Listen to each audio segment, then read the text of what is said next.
Today we're going to talk about these. These are lens gears, and do you need them on your lenses, and what would you use them for? When you get into video production, and especially professional level video production, you'll see a lot of lenses have gears on them. An actual cinema lens is going to have a gear on each ring of its control. So it's going to have a gear for the focus ring, it's going to have a gear for the aperture ring, and if it's a cine zoom lens, it would also have a ring for the zoom ring. And it might seem silly compared to a lens like this where you can just grab on and turn each one of the rings, it's no big deal. But once you get into bigger cameras and bigger rigs, it does become more of a big deal. Depending on how you have your camera set up, it might be really hard to get your hands in to turn each one of the rings. And so the whole reason why we have gears on our lenses is to get the control further away from the lens, get more precision control, and to switch the axis. Most follow focus designs have the knob on the side, which is really nice because you can tell directly where you're trying to focus. If you're trying to focus further away, you push the knob forward. If you're trying to pull the focus back towards you, you would pull that knob towards you. Follow focuses allow very precise control of your lens functions.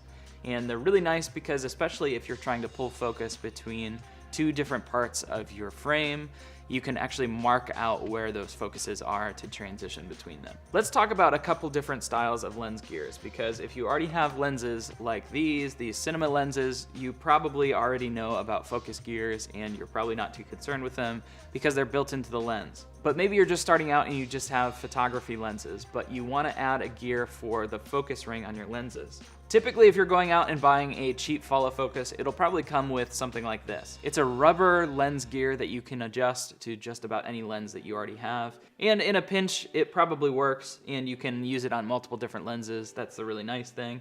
But you might encounter it slipping, or you might encounter it being lost because it comes off your lenses. Or if you have more than one lens, it's probably just a pain to be taking this off of one lens and then resizing it, putting it on another lens, and then swapping that out on your camera. So a lot of people opt to get lens gears that look a lot like this. They come in a set of different sizes to fit a bunch of different lenses, and these you can leave on your lenses. And the cool part about getting a set like this is the outside is going to be the same diameter on all of them. So you can have smaller lenses, maybe you use a lot of vintage photography lenses, and it can go right in there and you don't have to change where your follow focus is each time you change your lens. And you're gonna see that sizing is really important, especially on a matched set of cinema lenses. You're gonna have the same diameter on each lens. And in addition to that, on a cinema lens set, you're actually gonna get gears in the exact same spot on every lens. So if you're switching from a wide angle to a prime to a macro lens, you're not gonna have to change where your actual follow focus is on your rig each time you swap out a lens. And that can be really important when you're on a film set and time is limited and you really wanna get that shot quickly. But I'm not too worried about that right now. I'm not hiring a dedicated focus puller to man my follow focus when I'm on shoots. And I don't see myself investing in a cinema lens set. I would just be renting that on a job that I would need it for. But what I do have is the Sigma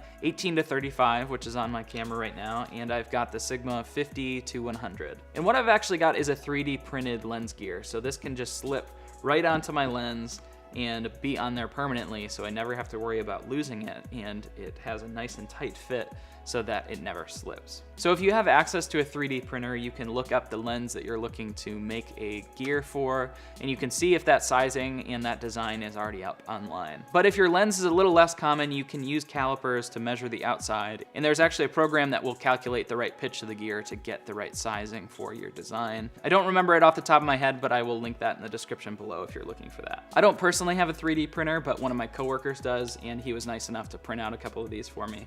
So shout out to you, Jason. Thank you so much. This is awesome. But there's also a site that I'll link in the description below that sells seamless lens gears for specific lenses. So if you have a more popular lens, you'll probably be able to find that on that website, and you can just order one and slip it right onto your lens. And that's about it. We're really looking for precision control. It's changing the axis, so we don't have to get our hand around the lens like this. We can just grab the knob on the side, and that just makes it that much easier when we're out shooting. The one thing that I'll say is if you use newer lenses like this Panasonic 42.5 1.7 lens. It's kind of got this loose focus gear on it, and that's called fly-by-wire. These kinds of lenses aren't really primed to having a gear on it because you're really not getting that precise control. It's not mechanical necessarily.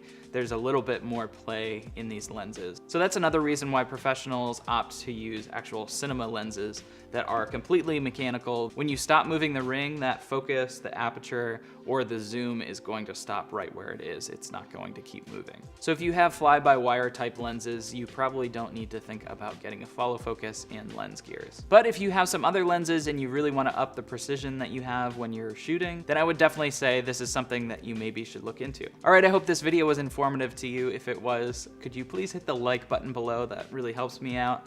And if you want to see more content like this in the future around video production, please hit the subscribe button below. Thank you so much for watching, and I will see you in the next video.